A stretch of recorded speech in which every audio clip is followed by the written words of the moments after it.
Subscribe to my channel. कौन है? क्या देख रहा है तू?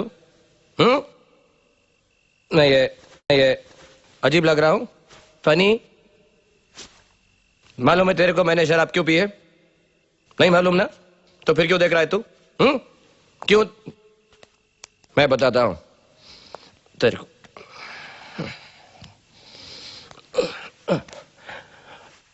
Wife problem. अरे बीवी ठीक नहीं है मेरी। बीवी ठीक नहीं है मेरी। मालूम है जब किसी की बीवी अच्छी नहीं होती ना तो वो बिल्कुल खत्म, ऐसा फिनिश है, ऐसा बिल्कुल ऐसा बिल्कुल। तेरी शादी हो गई? नहीं हुई? Very good, very good. No शादी। I am a bachelor. क्या?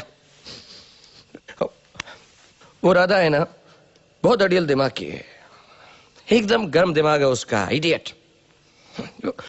ओके मैं घर वापस आया, थोड़ा गुस्से में था, थोड़ा गुस्से में था। उसको तो डांट दिया मैंने उसको, तो उसने क्या किया, उसने अपना बोरिया बिस्तर बांधा और घर छोड़कर चले गए। No problem, no problem, no problem, no problem at all.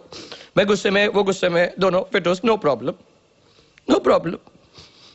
लेकिन उसको अगले दिन वापस आना चाहिए था ना, मेरे को सॉरी कहने के लिए वापस तो आना चाहिए था ना मेरे को सॉरी कहने का चांस देना चाहिए था।